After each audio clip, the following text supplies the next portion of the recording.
I'm going to hand it off to Provost Dr. John Buckwalter, and then Vice Provost for Community Engagement and Belonging, Dr. Lisa Phillips, to more officially welcome you. John.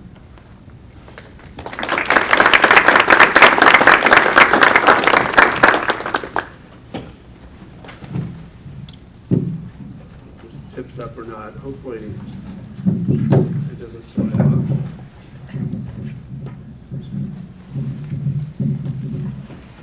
All right. Well, first of all, it really is a pleasure to be here. This is one of my favorite events, and getting to interact with the ASSERT fellows in this venue and then in their retreat in spring. I've been able to attend that a couple of times. It's really cool. It's nice to see many of the former ASSERT fellows in the audience here. ASSERT is the kind of opportunity that faculty really should seek out to really further their professional development, especially as researchers. When we think about the time in the program, I hope you'll look back on it and realize that it was really informative and useful in germinating new research ideas and strategies that will help advance not only your professional aspirations, but really the research aspirations of Boise State. I'd like to commend you for taking the opportunity to take advantage of this unique experience that we have at Boise State. It really is the goal of academic affairs to help faculty integrate their scholarship into their teaching and vice versa. We know that you have a lot of competing interests at the university for your time, especially at the beginning of a semester, and I really appreciate your willingness to participate as ASSERT fellows and those that are here to see the pitches that the fellows are going to do today. Know that your colleges think this is important because they've invested in this program, and there are a number of the deans that are here, and I want to thank them for their sponsorship of this program. It's just another example of the way the institution and colleges are committed in investing in the research enterprise of this university. Sometimes we think about responsibilities of faculty falling in a few nice, neat categories. Responsibilities around teaching their students, responsibilities around research, and responsibilities around service. But the truth is, to be in a successful scholarship, these things get blended in ways that really provide a unique environment for faculty to inhabit and a unique environment for students to inhabit. Research not only furthers the field, but the act of conducting research as a faculty member inspires your students to what they could become and what they could do that maybe they haven't really considered. While this opportunity we expect will expand your research, your own research agendas in exciting ways, one of the other benefits of the program that shouldn't be underestimated, and I really encourage you to take advantage of this, is you're going to have the chance to meet some of your colleagues from different departments, different parts of the university. Those professional relationships you're going to develop with these researchers at the institution will serve you well if you're like me, probably for the rest of your career. I still have people that I met very early in my research career that I collaborate with, and I see some nodding heads, so there may be some people that can testify to that later on. They understand your experiences, they understand your frustrations sometimes, they understand the triumphs that you have as you go down this path. Many of you know this, but maybe not all of you, that I spent the largest part of my career as a research scientist, and I understand how difficult it can be to set a research project in motion. By definition, as a researcher or doing research, you are doing something that nobody has done before, and there can be very limited maps or guidelines on how you go about that. And so those that don't actively participate in research sometimes think it's like a start and an end. And those that engage in it really know it's almost like perpetual motion. We stand on the shoulders of the people that came before us, that laid research, that paved new research ground, and you will leave a legacy for those that come after you. And so I often said that every time I did a research project, I would answer one question and end with 15 others that I didn't know the answer to, and that's just kind of how it works. So with that said, I'm looking forward to the events that we have today, learning more about the incredible work that you're doing as part of this ASSERT program. And it is my pleasure now to introduce Dr. Lisa Phillips here, Vice Provost for Community Engagement and Belonging.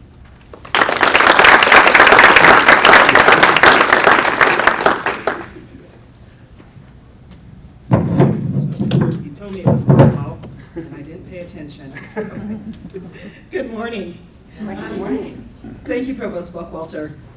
It is clear that ASSERT provides our community of scholars a place to share research interests and goals, a place to connect with others across different disciplines, a place to build relationships.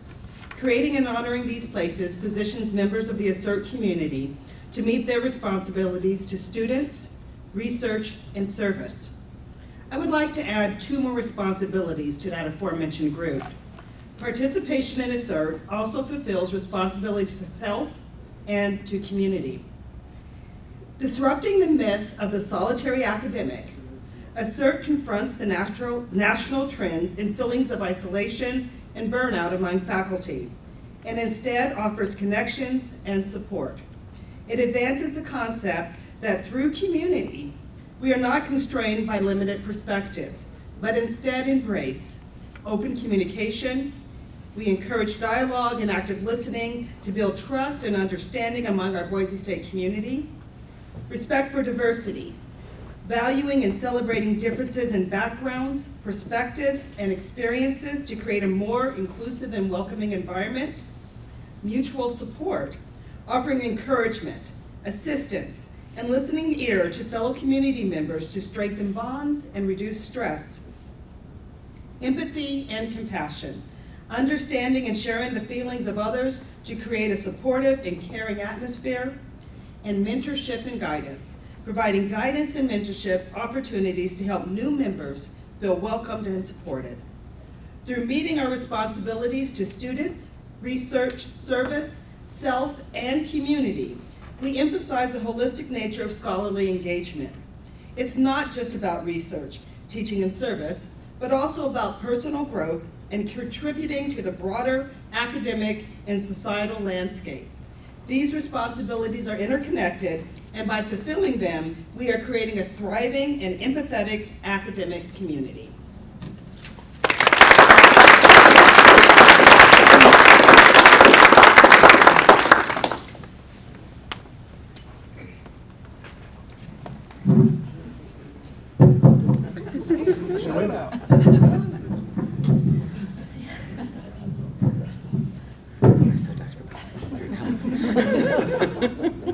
The story of the night. Thank you, John, and thank you, Lisa.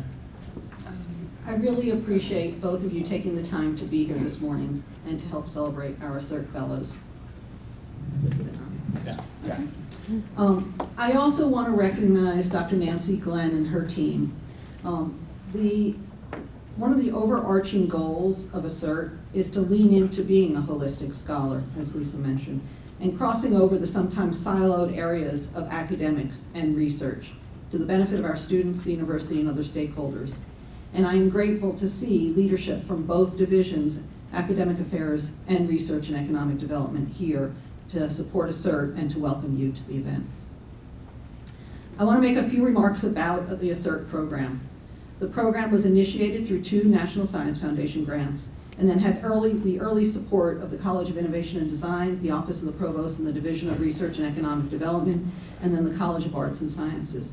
Effective with this cohort, all of the deans at the university have stepped forward to help support the ASSERT program to ensure its sustainability. So if anybody has supported the ASSERT program through your offices, can you please stand up so we can actually recognize you?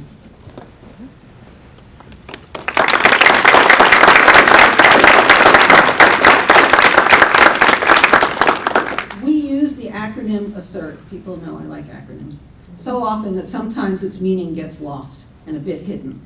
So I'm going to remind you that ASSERT stands for Aligning Stakeholders and Structures to Enable Research Transformation. Who are our stakeholders? Of course, this includes the faculty who do our amazing research and scholarship, but that's not all. It includes all of our community, both from the university and beyond. All of the people who our faculty collaborate with, interact with, and impact. What are our structures? Our internal structures: promotion, tenure, purchasing, sponsored projects, legal counsel, departmental leadership, and the university administration. But it also goes beyond that to the structures within which our university operates, including both locally and beyond. Alignment.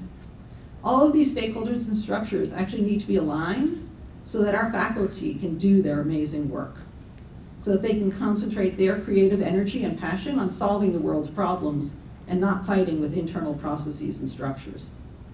And to what end? To enable transformative research.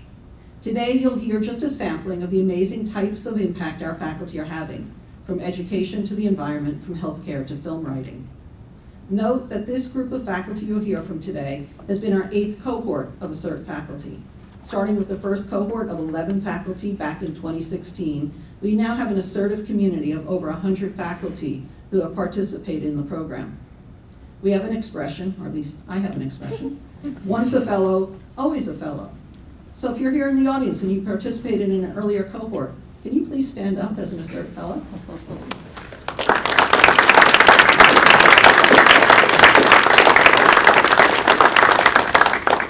By the way, applications are open for the 9th cohort. Flyers are out on the table. We welcome faculty from all ranks and disciplines to join this community for the coming year.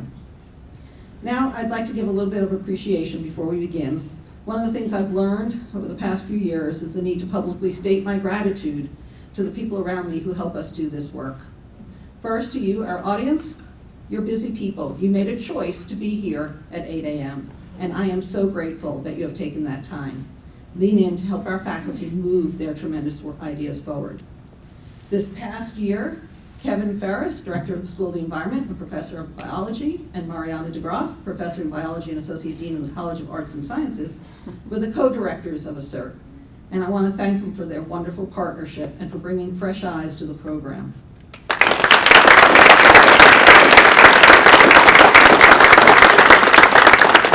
Thank you to Erica Bondi, our IFITS Senior Program Coordinator, for stepping in and handling all the logistical planning for today, and the rest of the IFITS team for coming in and helping get set up and get us here.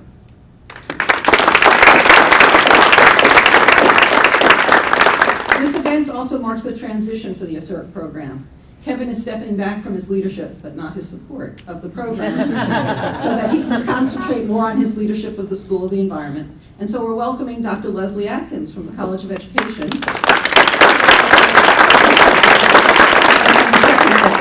I'll mention, to join the leadership of ASSERT.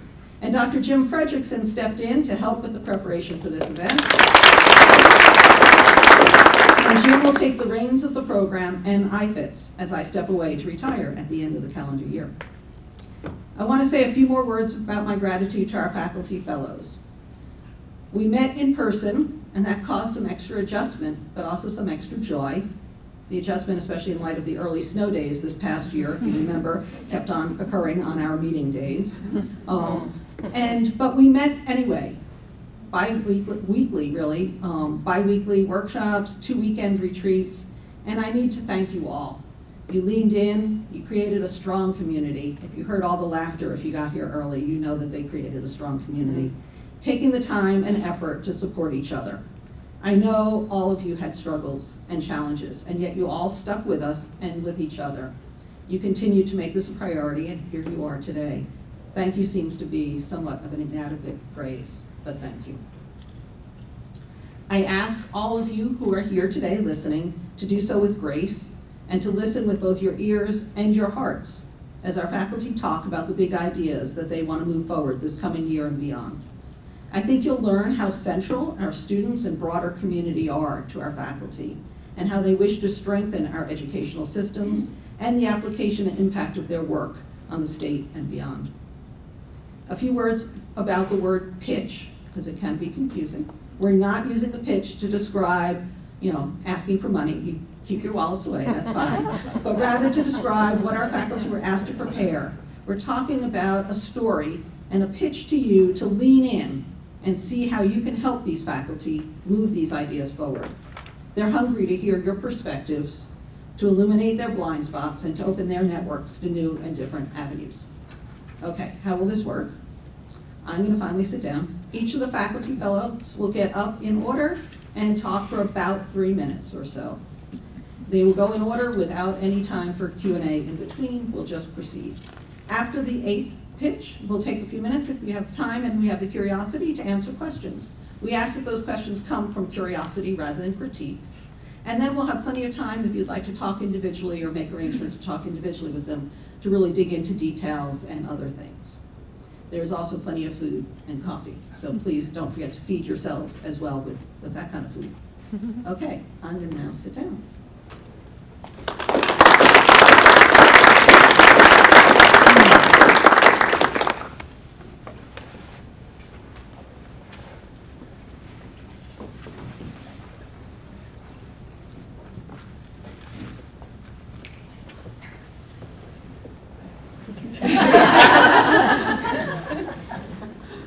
When you see this image, you might think brave, or you might think of our recent and current Idaho wildfires.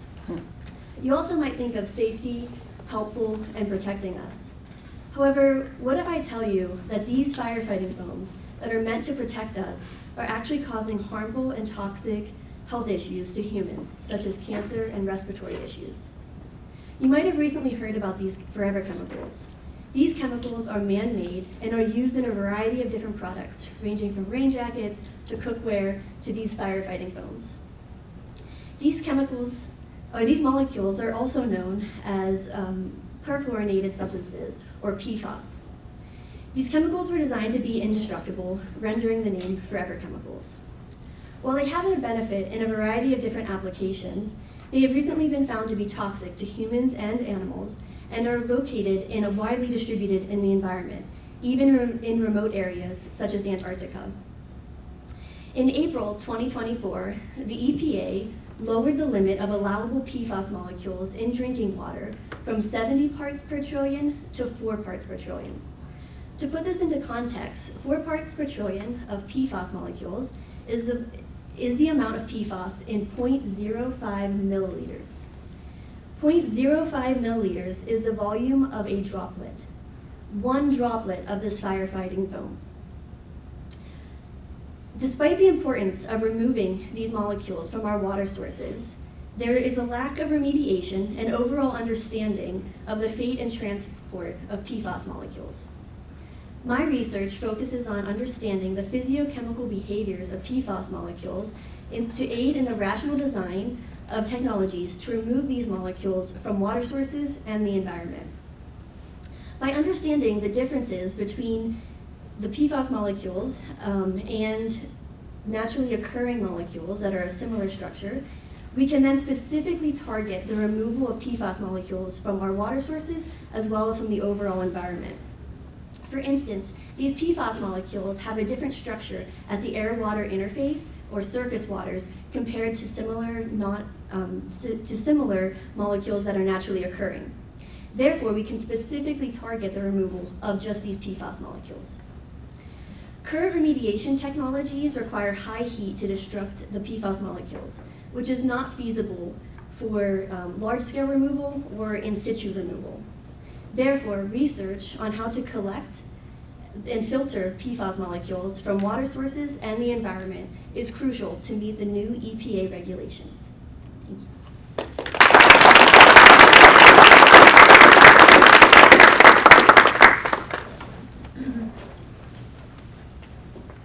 Good morning. Thank you. Did you know that Idaho K-12 language teachers don't have textbooks? Districts stopped adopting them 10 years ago. And then in 2015, the state adopted radically new standards for teaching languages. And these standards were great, don't get me wrong, but the burden fell on teachers to create their own teaching resources with minimal professional development, time, or money. And just think about our rural language teachers that don't or are not connected to a state or to a Boise State University. I'm the co-director of the Pathways Project, which is a community of K through 16 language teachers who co-create open educational resources, or OER, to impact language teaching. The Pathways Project was born in response to our community need, and we are now a community of over 1,300 language teachers worldwide who freely access the 900 OER activities hosted online. And these activities support 10 languages at the novice, intermediate, and advanced language levels, and they come with all the materials included. And they're editable and with a license that gives teachers permission to adapt them for their local learning context. the faces on this screen, are 18 language teachers in our state with whom we've partnered thanks to a 2-year NEH grant that we received in 2022. Over a period of 4 months, these teachers accessed, used, revised, remixed, and then shared back the Pathways OER activities with a wider global community. And our design-based research showed that engaging in these open educational practices transformed their teaching practices and provided them with materials that they desperately needed. However, the key to transformation is the investment in long-term, iterative, professional development training. Telling these teachers about the Pathways Project is not enough. These 18 teachers not only accessed and customized materials for their classroom, but they also fostered critical digital competencies. And we know this because we did the research. And we're ready to do more. We're ready to go bigger. We think our model will impact language teachers nationwide and inspire other disciplines on this campus to consider their impact in the local, state, and national teaching communities. My research has been championed by a forward-thinking department and a college that values community-engaged scholarship as scholarship, full stop. This is blue turf thinking, but here's what I'm asking from you. First, I want to help this university create a policy with clear criteria about open educational practices and how they count as scholarship. I have some ideas that I laid out in a chapter that was published this last year. Second, I want the university to invest in community-engaged scholars on this campus. My college has had some excellent small-scale funding opportunities through the Humanities and Social Science Initiative. They're transparent, equitable, and clear, and I've benefited from this funding. I'd like to see the university use this model to support researchers like me, either initiate, sustain, or grow community-engaged research outside this institution and in partnership with our community. This could come from smaller internal monies, right, to bootstrap a proof of concept for larger external funding. So in closing, I'm eager to champion other community-engaged faculty on this campus who are committed to connecting and responding to a need with our key stakeholders in our community. Thank you.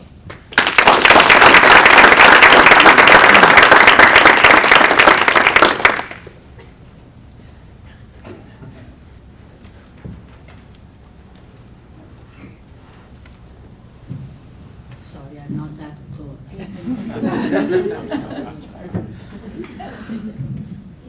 Yeah.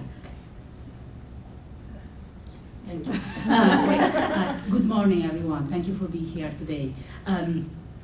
We want to live in a world where individuals can be safe. But right now, there are 27 million victims of human trafficking. So human trafficking is a worldwide problem, especially because victims are exploited for sex trafficking and forced labor everywhere. So what we can do? I believe that technology can help. For example, artificial intelligence systems, AI systems, have been used to fight human trafficking.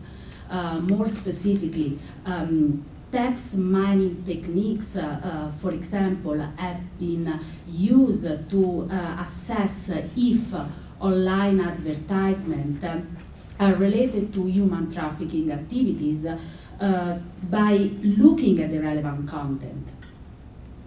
Machine learning systems have been used to develop applications that can match the picture of missing children with children exploited for human trafficking. However, there are ethical challenges.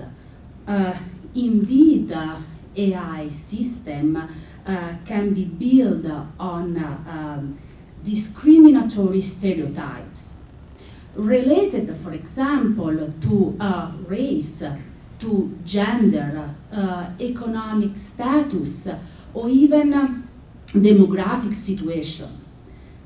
And so they can lead to discriminatory output, bias outputs, because they can lead to inaccurately categorize some individuals as victims, or even exclude some individuals as possible victims, or even exclude possible human traffickers.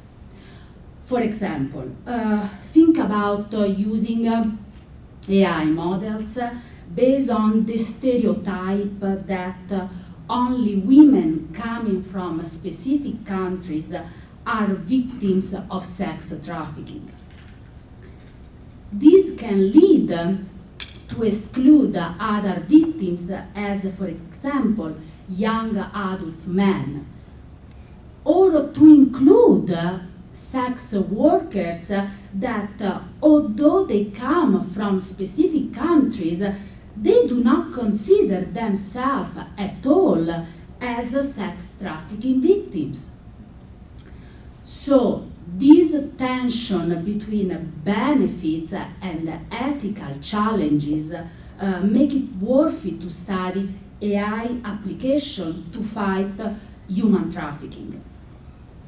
The contribution of my research will be to suggest solutions that rely on AI system to rescue human trafficking victims and comply with ethical challenges.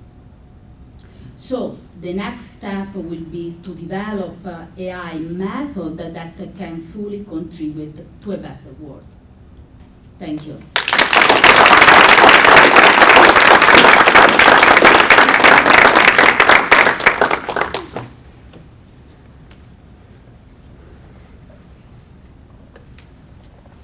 Good morning. Can you hear me okay? Yeah. Thank you so much for being here so early. In 2016, authors of a medical case study tried to contact a patient for consent to publish. When they couldn't locate the individual, they went ahead with the article. It was retracted after the patient came across it some months later. In 2014, the Journal of Psychiatric Research pulled a paper after the authors determined that they had mistakenly analyzed the wrong data set. Earlier this year, the National Institutes of Health began withholding all grants from the University of California at San Diego because one scientist failed to turn in final reports. That's a $688 million oops. Each of these regrettable events could have been avoided if the authors had adopted good data management practices. Data management refers to the collection, organization, storage, and documentation of research data during and after a research activity. Good data management helps ensure that researchers share their data so that it is easy to find, access, and reuse. Federal requirements around data management and sharing are becoming more complex. Our researchers need help. What if we funded a full-time data management librarian to oversee the launch of a research data management initiative in collaboration with the Division of Research and Economic Development? This service would allow researchers to elect to add data management assistance to their research budgets. We could provide services such as developing data documentation, preparing data for sharing, migrating data to open file formats, and ensuring that funding agency requirements for data sharing are met. At the same time, we could use the lessons learned from funded projects to build out workflows and tools to be freely shared with all Boise State University researchers. Boise State's research portfolio is expanding exponentially, and our infrastructure is struggling to keep up. If we don't support researchers with managing their data, we will surely see misadventures such as the ones I described at the beginning of this presentation. Let's strengthen our research ecosystem with an innovative shared data management service that is scalable, affordable, and allows researchers to focus more of their time on research and less on administrative tasks. I look forward to working with many of you in this room to develop this project. Thank you.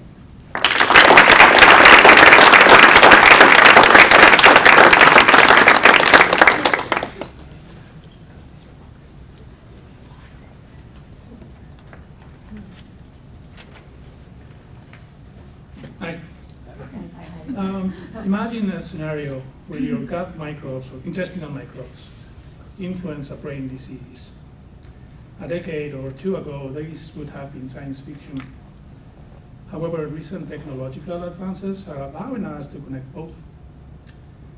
Since 2005, I have studied the interplay between the gut and the brain, specifically in the context of multiple sclerosis or MS.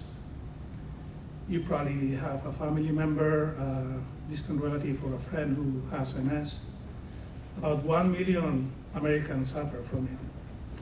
And it is actually particularly prevalent here in the Northwest. During MS, our bodies mistakenly attack our nerves. We destroy them. That causes paralysis and sometimes death. Unfortunately, we still don't know what causes the disease. It is believed to be a combination of genetic and environmental factors, and one of those environmental factors could be your gut microbes, our microbes. Most patients have distinct microbes in the gut, and in mice we have shown that altering these microbes, that impacts the progression and severity of disease. Similarly, the other way around, MS changes the composition of gut microbes. So what comes first? Is it that the microbes are changing the disease progression? Is it that MS is changing our gut? Is it both? I think it's both. In our lab, in my lab, we investigate a brain molecule that we all have, but it's overexpressed when nerves are destroyed. And this molecule regulates multiple different processes throughout our bodies, including in the gut, where it controls, it regulates the integrity of the intestinal wall, disrupts it under disease, and we think modifies the composition of our gut microbes. But why is this important? Well, first, if we learn how this is happening, maybe we can learn how to stop it. Second, we could potentially predict what comes next in the disease, what is the next step of disease, by learning how these microbes are changing. And third, it appears that some microbes thrive under these modified conditions while others are depleted. If we identify those microbes that MS depletes, we could potentially come up with a new therapeutic approach based on a probiotic. So in conclusion, I propose a shift in the established approach. Many labs are working on how gut microbes influence disease. I study how MS is changing the gut. And by doing so, we could perhaps better understand this fine interplay between our gut and our brain and come up with new avenues to treat this devastating disease. Thank you.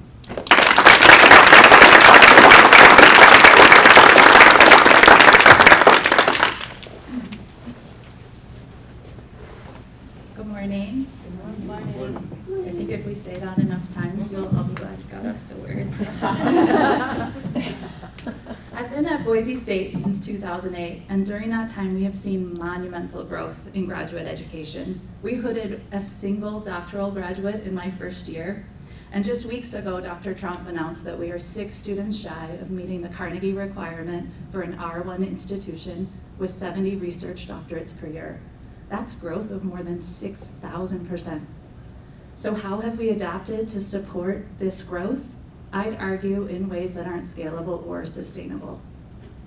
I just started a new position as Associate Dean in the Graduate College, and I've been meeting with incredible faculty all across campus who've been working to meet growing demands with the kind of scrappy creativity that President Trump recently said Boise State's culture is built on.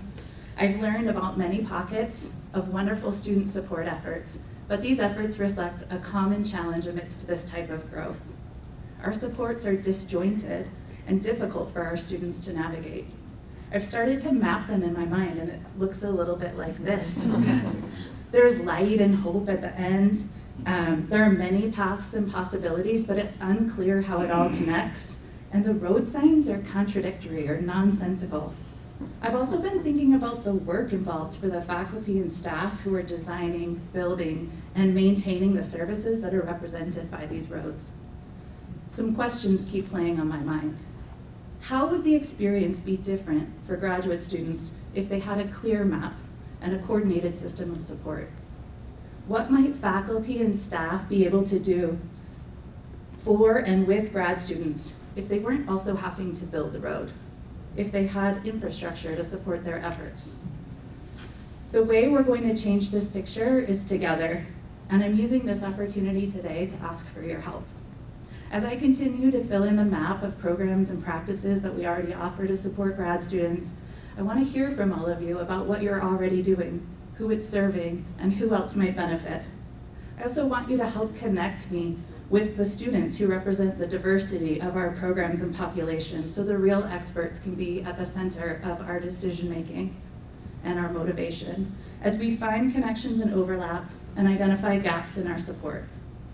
Of course, our gaps are not just in the practices and programs that are available to students. The systems and structures that enable us to effectively deliver these supports have lagged behind even more. I'd like to focus on building infrastructure to make it easier for faculty and staff to engage in this work, and that will require hearing from those who are doing the work with students. I want to learn what facilitates or hinders the programs and practices you provide to support graduate students.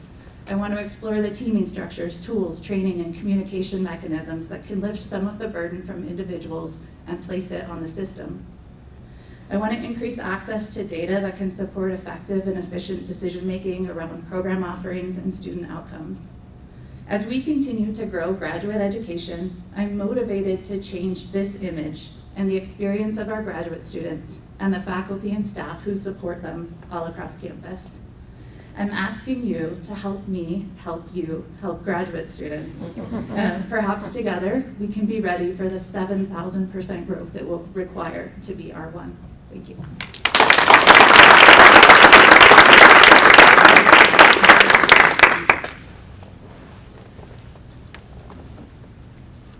Good morning. Morning. What if I told you that there was a way out of the hashed over, boring Marvel movies and remakes that Hollywood is trying to shove down our throats? My name is Richard St. Opal, and I'm clinical faculty in the Theater, Film, and Creative Writing Department. And my project aims to create a textbook that culls down ancient narratology and applies it to cinema, because Hollywood is out of ideas. Now, narratology is ancient wisdom. It dates back to Aristotle, but cinema doesn't use it. We're using the 3-act story structure, which is something that we learned, well, all of us, in high school, which is that you introduce us to a problem, a cat gets stuck up in a tree, right? Then the problem gets worse. You throw rocks at the cat, and then the cat comes down, knowing not to go up in trees anymore. It's not sufficient. And we are training students to be mediocre storytellers. Our students deserve better. So we have the 8-sequence story structure, which is ancient wisdom, and it has not been applied to cinema. We have a status quo in which a problem is introduced and a world is introduced, an inciting incident in which the protagonist must deal with the problem, an easy way and a hard way in which the protagonist tries to solve these problems and it doesn't work. An escalation in which it still doesn't work. A false resolution and midpoint reversal. And this is kind of a complicated one, but if you think about the movie Titanic, the main tension of this film is, will Jack and Rose be together? The midpoint reversal is that they literally are together in the Model T. But what happens immediately after that? They hit the iceberg.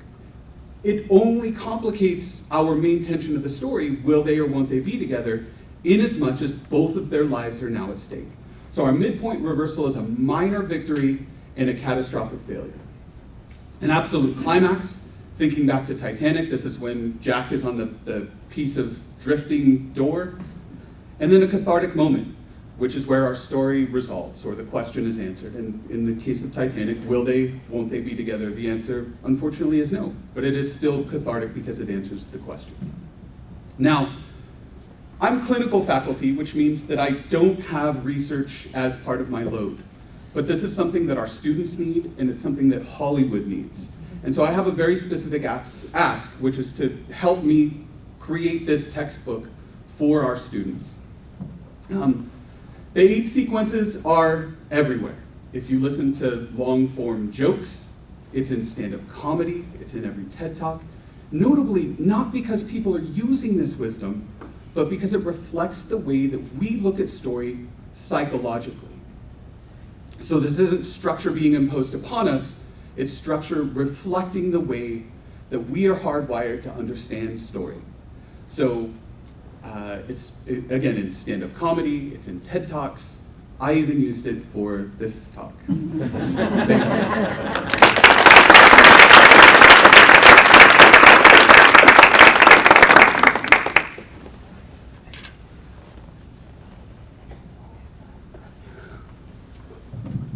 Good morning. Good morning. Hopefully everybody had a good sleep.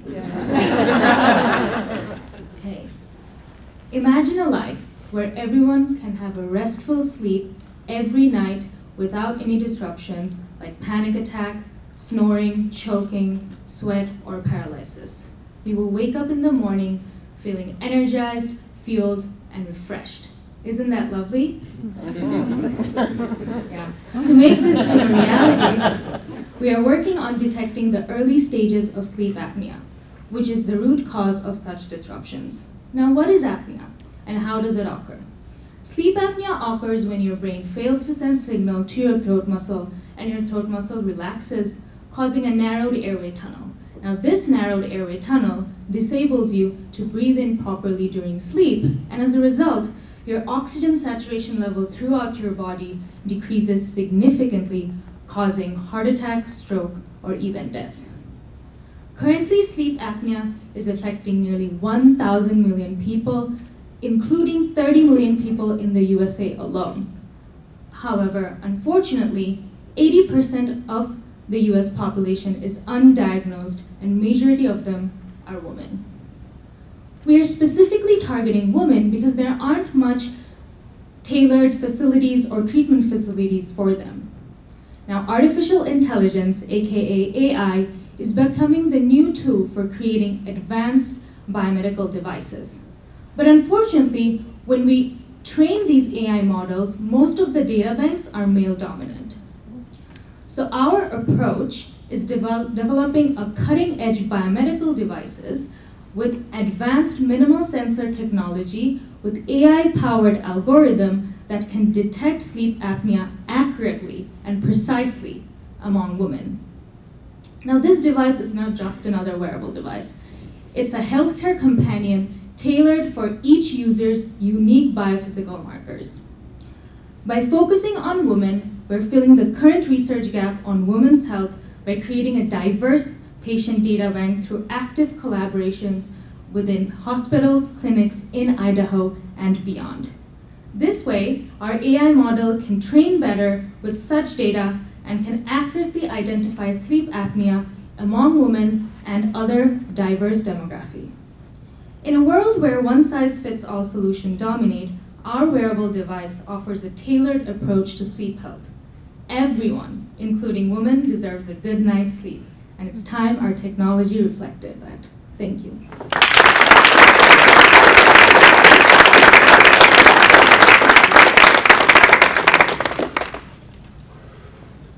All right, thank you, everybody. If the ASSERT fellows would want to come up here and stand in front of the slide. And as you are doing that, I just want to say the breadth and the depth of the work that you guys are doing is amazing and inspiring, and I'm so grateful that you all work at Boise State and push this work forward. Thank you so much.